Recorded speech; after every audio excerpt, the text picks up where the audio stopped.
Welcome back to the program. We now turn our spotlight on northern Nigeria as the Arewa Consultative Forum raises an alarm over the region's deepening economic woes and worsening insecurity. The influential pressure group says the North is being sidelined in Nigeria's democratic equation, but critics argue that the ACF's endless lamentations rarely translate into meaningful action. Well, the recent summit has been the source of the conversation. Let's now speak to the General Secretary of the Arewa Consultative Forum. Murtala Aliyu is joining us virtually from his residence in Abuja this evening. Thank you most kindly for joining us on the program. I appreciate you for taking the time. I just want to start on something you pointed out during the recent summit over the weekend. You talked about how the narrative is shaping the North to appear in a certain light that is to a great disadvantage of the North. You cited an example of a herder, for instance, who has cattle worth 50 million naira, and his categorization in the indices or in the data point is quite different from someone who earns much lesser in the South. Talk to me about this war of narratives or contradiction of narratives and how that is impacting the North from your point of view. Well, the whole purpose is to give people confidence, to let them not be defined by an environment outside their own, to let not people think they are poor, when in some cases they are not. All they need to do is to reshape their own holdings and make use of it. And through that was I brought the example was brought in the discussion that somebody probably staying in the house with no ceiling, no tiles, no glass window, but as I said, like 50 cows or 100 cows, heads of cattle in the Ruga is considered living below poverty line, and so on. But if that had been translated into something where it's been commoditized, I think he would not be poor. So what we're saying at that place is that people should be encouraged, not be discouraged, and people should not allow themselves to be defined by a perspective outside. They should wake up and realign themselves. There's a lot of wealth in the North. There's a lot of opportunity. There's a lot of reconfiguration that needs to be done. I think that was the purpose of that statement.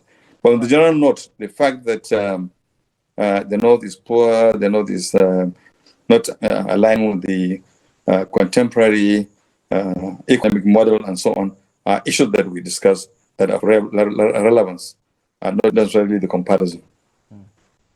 And what do you say to people who say these summits and gatherings by stakeholders, influential as they may be, are too academic to address the real problems that people in the North are dealing with? Like, is there any correlation between some of these ideas that have been expressed at summits like this to a changing landscape that people can say are tangible deliverables? Yeah, you see, this actually the gathering or the program was not actually headed by the Arewa Consultative Forum. It's been carried out by a group of young people, or at least younger elements. They call themselves Arewa 100% Focus, in collaboration with the ACF. And the difference in this narrative is that they have delegates from all the states representing certain arrangements, either House of Reps or constituencies and so on. And the attendance was all over the North. And the intention is not just to sit down there and discuss academically, but to take the takeaways to the various locations and do some sensitization. A structure for sensitization has been put in place. And I think that's where the issue is.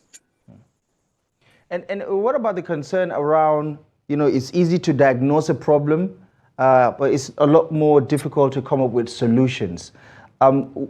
Where do you think this type of engagement lies in the grand scheme of addressing those structural issues, whether they're economic, security issues, human capital development related issues, and so on and so forth? If I get you right, I think the point is possible to identify those issues and let's have a common perception of those issues. And then when we go, we will address them and pick them accordingly. It's not about bringing out anything new. It's about the emphasis that, look, we have the opportunity. We're not poor. We shouldn't be defined differently. And so that is the reason. And it's not supposed to be just some event like we normally do. We just say, look, people come, let's talk about these problems. No, it's about bringing out practical solutions. And those who attended would have told you that, yes, we were there and there was a take home. There was a takeaway after the program. Yeah, and in talking about the challenges in the North, give me a sense of, from your vantage point as the Secretary General of the Arewa Consultative Forum, is there a lot of listening from the political elites who are in government today who could actually do something about it? Because I remember one of the speakers was talking about how, if you talk about religion, right, most of the Arab world, or in East Asia, for instance, where there's a significant number of Muslim population, do not have one of the obvious challenges that we're dealing with in northern Nigeria, which is the out-of-school children, also known as Almajiris, for instance. Do you feel like the people you are talking to are listening to you? Society is driven by its own leaders. And the moment the leaders appreciate these challenges, I think we are on the road to resolve them. One thing about this Almajiri thing that has been persistent, has been hanging on, is the fact that there has been a gap between the elites in government, the elites around government and outside it, and the actual public. Now, traditional rulers, traditional leaders are involved. And now that they keep encouraging people not to allow their children to go. Because now, at the time when Almajiri was very popular and was very, very practical, it was at the time when you have to travel to seek for knowledge. Now you can sit down in your house. There are enough teachers, there are enough teaching material, learning materials and so on around that you don't have to travel a long distance to be able to learn. So the concept has to change. And when something has become rooted in the culture, it will be difficult to just modify. So the struggle will continue. The federal government itself has put up a commission, an agency that calls migrant and out-of-school children and so on. And all you need to do is just little tinkering, and then I'm sure the problem will be solved. The fact that the people, the relevant public, is aware that this is a big challenge, I think is a step forward. And I think we'll be able to resolve it in a few years to come.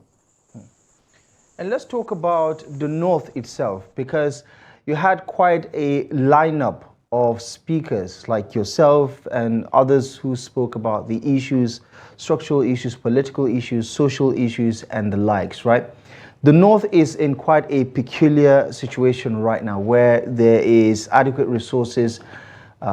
You talk about human resources, natural resources, and the likes.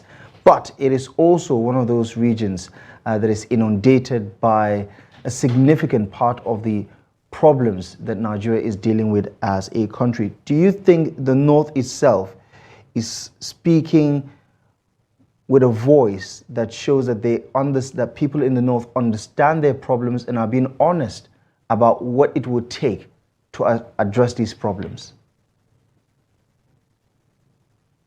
You see, the bodies like ACF, pressure groups, and our own job is to sit down from the outskirts and look at the problems and advise those that have the instruments to correct those aspects and so on. And we are doing that. We've been doing that, and we'll continue to do that. So I think what's important is for bodies like ACF to be able to identify those problems and then engage the stakeholders. We're in good talks with the Northern Governors Forum. We're in good talks with the traditional institutions. The Sultan has been very welcoming. We have been engaging him, and he is the head of the Traditional Rulers Council. So I think we're getting somewhere. Before, what happened was that there is some discordance where such bodies either looking like a opposition to government or they are sidelining government in their own engagement. But we are not. We are trying to integrate this leadership into a way that we'll be able to talk to each other and also address the issues together. And in talking about those traditional institutions and how important they are, not just to the culture and traditions of the North, but to even its administration, because they were put to great use under the colonial administrations, right? Talk to me about how this landscape is changing. We've seen developments in Adama, we've seen developments right now unfolding in Bauchi, where the government is talking about expanding some of those emirates and chiefdoms or balkanizing it, as the case may be. How crucial is it to either maintain the integrity? I mean, you see what's happening in Kano, or what has been happening in Kano right now. It has gone down to the masses where supporters are clashing, further worsening the temperature over there. But how important is the traditional institution in talking about the solutions that we need, the homegrown solutions that we need in terms of representation, in terms of ideas, in terms of leadership?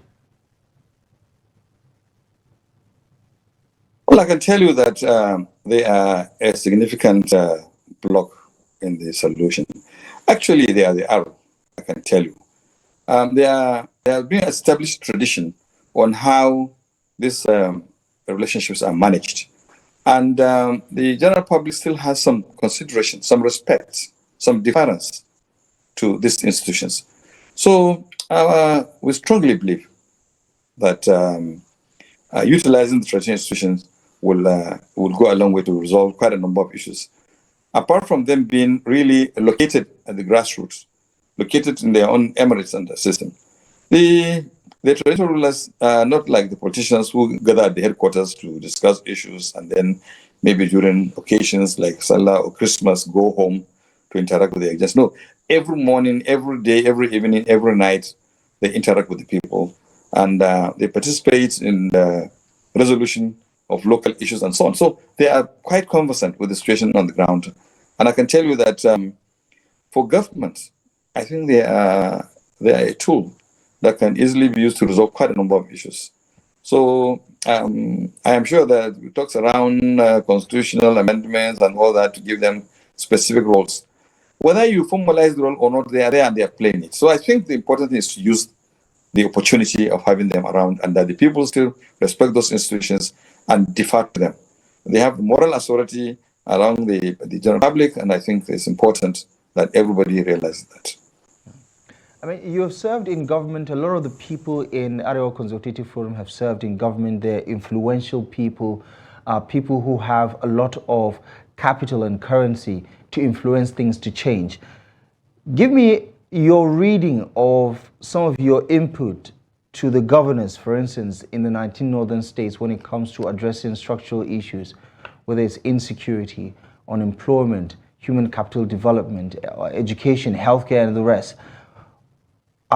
Is there something significant to report from your engagement with the leadership in the North? Of course, yes. You recall when the tax reform thing, at least there was a unified approach to how this will affect the country, how it will affect the North in particular, and so on. And things were viewed rationally and brought up with reason. The academia, the experts in the tax administration and so on discussed and reviewed and to make sure that whatever decision is taken will not have a negative effect on the people, not just of North, but of the country. And the security challenges, the governors put together a program for the traditional rulers to review these security challenges. And we also gathered some experts and made our submission, contribution to this traditional institution. We're going to give it to governors. And all this will be aggregated and then be presented. They are in segments, in the short run, the medium term, and the long run. The challenges that will affect the security of the nation, because the North being significantly large in terms of land area and population, if it goes wrong, the whole country will go wrong. And in fact, for the North, it's not just the country, the whole Sahel region will boil if the North goes wrong. That's why it's fundamental upon us to make sure that the North goes right, for the country to be fine and to be right. And for the sub-region to be stable. The forum has always been an interested party in the politics of the nation. What can you tell me in your personal capacity or as the General Secretary of the Arewa Consultative Forum, looking at the landscape right now with what's happening with the coalition, the APC's growing strength in terms of numbers ahead of 2027? What is the forum's interest in some of these developments? Well, our interest is just good governance. We are not partisan. Even if we're political, we're not partisan. So we're not supporting any party, any group, or anything. What we want is good governance. And what we do is try and promote the concept of people exercising their civic rights. So before elections, we call on people to come out and we encourage them to do that, to vote for the right people. We also give them criteria of the character of the personality that they should attract, starting from the State House of Assembly to the President, in fact, from councillors to chairman and others and so on. So we are not siding any party or any, but we get worried when things go wrong or when people are being diverted or their attention is being disrupted from their primary assignment. So I can tell you that, yes, we are watching events and we are also advising the people on how to be careful not to get into the wrong situation or not to continue to remain in the wrong situation. So our own is not to say vote party A or party B or coalition or non-coalition. Our own is to make sure that whatever is doing is sustaining democracy and that is for the benefit of the people. I mean, the candidates had a chance to speak to Northern elders. I believe the forum also at some point in the build-up to the 2023 elections. I know you granted audience to the likes of Atiku Abubakar, Bola Ahmed, Tinubu as candidates of the APC and the PDP. Is there a verdict on the performance of the administration or on some of the promises that have been made so far? Well, you know, we engaged each of the candidates at that time. We collectively selected, I mean, not say collectively, Arewa Consultative Forum, together with 6 other organizations, came together and, asked questions, put what we call concerns of the North and so on, and gave each candidate. It happens that the candidate of the APC won the election, and we understand that there is a program to hold at Ahmed Bello Memorial Foundation very soon for them to give us their midterm report. I think we should allow them to do that themselves, and then we can say, okay, look, we have done this or we have not done that. Because we have the checklist of what we have given them. We are also watching events, and you will know that when we notice that something is going wrong, we raise alarm, we scream. For instance, just a couple of weeks ago, I was on Rise TV talking about our concerns about government's indifference to the politics going on, issue of defections, people moving parties and so on, is occupying the space. We said, okay, the government should discourage that and concentrate on delivering the mandates they promised Nigerians. And so once in a while we notice something and then we interact, we intervene. It depends on left for government or whoever is affected to act appropriately. Right. And finally, just before we wrap things up, there are a lot of people who are listening to you right now and saying, listen, this is not the time to sit on the fence. Sitting on the fence is unacceptable because it means that one is passive and not necessarily being active about where the support should be or where Nigerians should lean on in terms of the solutions that can actually take us out of the doldrums right now. Is the forum ruling out picking a side ahead of 2027? If you understood me clearly, we're not sitting on the fence. We are really in the arena. But what we're saying is that we're not taking side. But we have a template that every time before the election, we inform the general public on the quality of the leadership they should elect. So if you're a candidate party fits into those requirements, yes, they get the people's votes. So we're not sitting on the fence. We're actually because in the ACF, there are members of all the parties, in all the shades of the politics in the country are members of the ACF. So if we say we'll take side, then we'll break the ACF up. So we're not taking side and we're not sitting on the fence, but we'll tell you, look, these are the qualities of leadership they should. So if you put the wrong candidate, that's your business. Right. Very interesting point to anchor the conversation on. General Secretary of the Arewa Consultative Forum, Murtala Aliyu, thank you so much for sparing the time and for talking to us on Daily Politics. I appreciate you very much for the analysis. Thank you very much. All right, and that is our show for you tonight. Thank you most kindly for joining us. Daily Politics returns tomorrow, live and exclusive on Trust TV at 8 p.m. Until next time, I'm Abdullahi Ahmed. Thank you for your time and company. We'll see you soon.